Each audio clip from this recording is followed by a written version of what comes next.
आसमानी दुनिया में एक बहुत खूबसूरत कॉम्प्लेक्स बना हुआ था और ये दुनिया बहुत सुंदर थी, जहाँ रंगीन शेर खड़े बहुत जोर जोर से हंस रहे थे।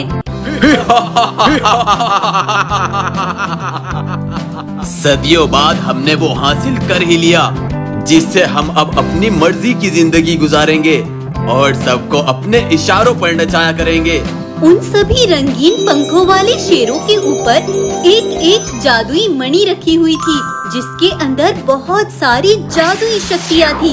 तब वो रंगीन शेर अपनी अपनी जादुई ताकत से शक्तियों के आसमान में कवच बनाते हैं और उन कवच में बैठकर वहाँ से उड़ने लगते हैं। उधर दूसरी तरफ अपनी पीठ पर दोनों तरफ अपने जुड़वा सफेद बच्चों को बांधकर विशाल पंखों वाली बाघिन आसमान से उड़ती हुई धरती पर आती है और आगे बढ़ती है। उन्होंने जो किया मैं उन्हें कभी माफ नहीं करूंगी। धरती पर रहना मेरे जादुई बच्चों के लिए बहुत मुश्किल होगा, लेकिन अब मेरे यही बच्चे उन जालिमों के जुल्म को खत्म करेंगे। बाघिन गुस्से में तड़पती हुई उन बच्चों को लेकर एक गुफा के अंदर चली जाती है। दरअसल इस जादुई कॉम्प्लेक्स की मालकिन थी रुबेला बाघिन। रुबेला बाघिन के दो जादुई जुड़वा बच्चे थे जो हीरे मोती और जादुई चीजें खाते थे।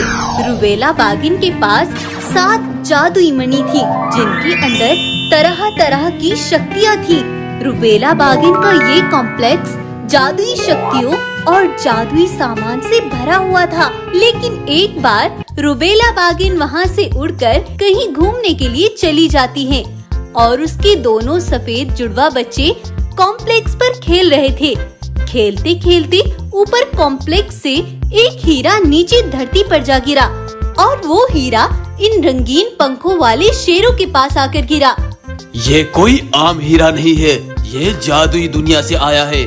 हमें अपने पंखों से उड़कर जाकर देखना होगा। और तब सभी वो रंगीन पंखों वाले शेर उड़कर उस जादुई कॉम्प्लेक्स तक चले गए।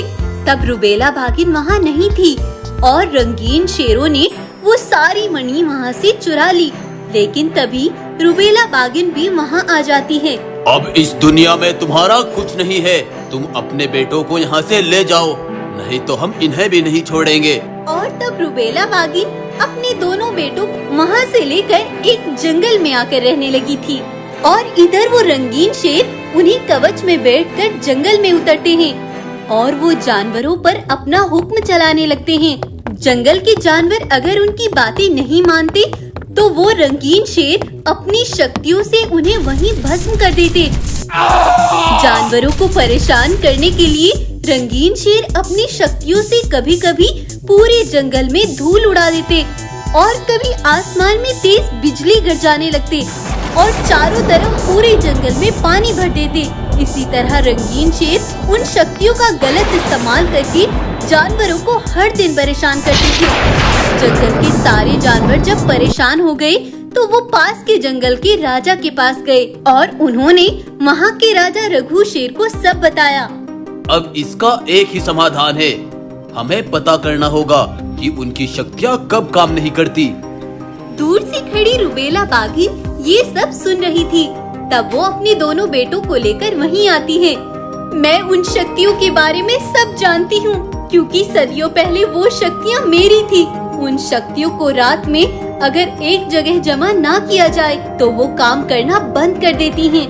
और उन रंगीन शेरों का काम तमाम करने के लिए मेरे जादुई बेटे हैं। लेकिन एक समस्या है, मेरे दोनों जादुई बेटे अभी बहुत छोटे हैं। उसकी चिंता मत करो, चलो मेरे साथ चलो। रघु शेर और रुबेला बाघिन उन दोनों जादुई बच्चों को लेकर एक बाबा के पास आते हैं। हम एक बहुत बड़ी मुसीबत में फंसे हुए हैं बाबा। रंगीन शेरों ने जानवरों का जीना हराम कर रखा है, हमें कोई समाधान बताइए। मैं सब जानता हूँ और इसका समाधान यही जादुई बच्चे करेंगे। मैं इनकी ताकत और इनका रूप बदल देता हूँ। तब बाबा ने उन जादुई सफेद बच्चों को जादुई जड़ी बूटियों का अर्घ पिलाया, जिससे वो दोनों जुड़वा सफेद बच्चे विशाल हो गए। और उधर रात में रंगीन शेरों ने वो सारी मणि एक जगह जमा करके रख दी और सो गए। लेकिन तभी दोनों सफेद बाघों ने जाकर उन पर बुरी तरह से हमला कर दिया और उन सफेद बाघों ने उन रंगीन शेरों को जान से मार डाला। तब जंगल के जानवरों का जीवन फिर से खुशहाल हो गया। बाघिन अपने बच्चों के साथ वापस अपनी दुनिया में चली गई।